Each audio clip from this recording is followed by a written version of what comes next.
আসসালামু আলাইকুম। আজকে মিনি কিচেনে একটা ইউনিক রেসিপি নিয়ে চলে আসলাম। আজকে আমরা একটা রুটি বানাবো।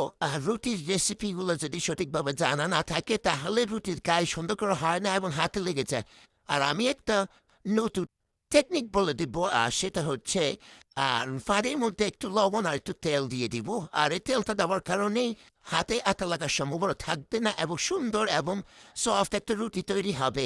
চলো আমার রেসিপিটা ফলো করতে থাকো।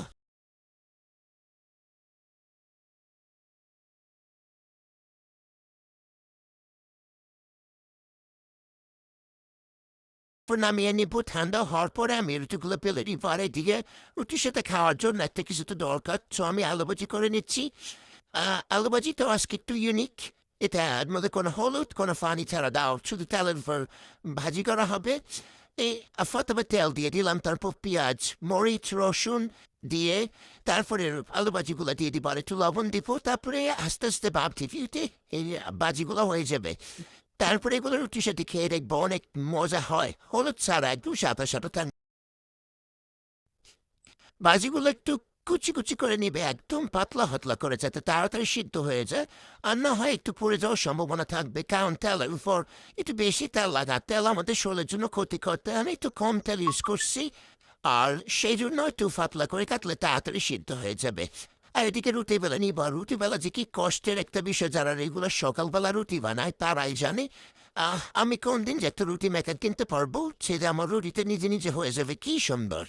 আহ, এদিকে আলুগুলো দিয়ে দিলাম, আলুগুলো ভাজা ভাজা হয়ে যাক। আর কিছু আলু রেখে দিচ্ছি, কারণ আমার পাতিল ছোট না, আলুগুলো অনেক বেশি হয়ে গেছে।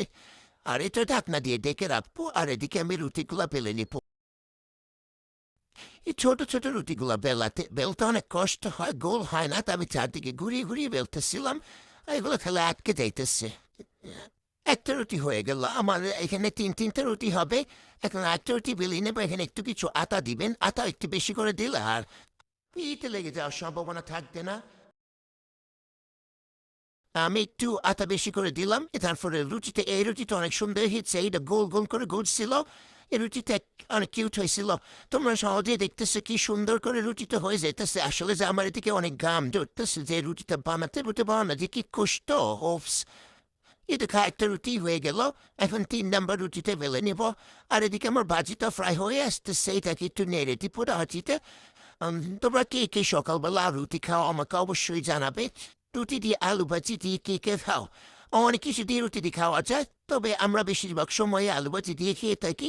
এটা আমাদের সবারই প্রিয় একটা ভাজি। এই যে আমার 3 নম্বর রুটিটা বেলা হয়ে গেছে। এখন ভাজিটা চেক করে নিব ভাজি হয়েছে কিনা। মিনি কিচেনের জন্য আমার আরেকটা নতুন ধামাকা আসতেছে।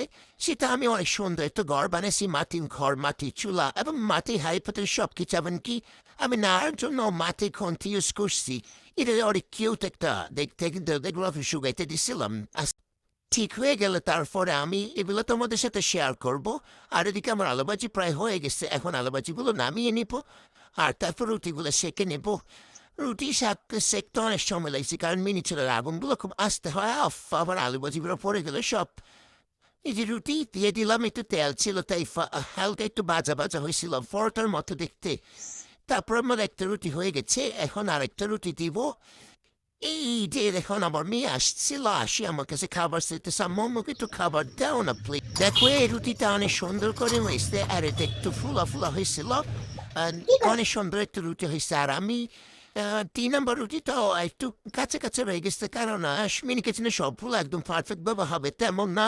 এই দেখো রুটিটা অনেক সুন্দর হয়েছে। 3 নম্বর রুটিটা দিয়ে দিলাম। দেখো কি সুন্দর লাগছে দৃশ্যটা আমার মিনি কিচেনের। এই একপাশে রুটি, একপাশে আলু ভাজি, আর এতে রুটি চেকা হচ্ছে। কি সুন্দর একটা দৃশ্য। এই যে আমার 3 নম্বর রুটিটা হয়ে গেল। এই নাও।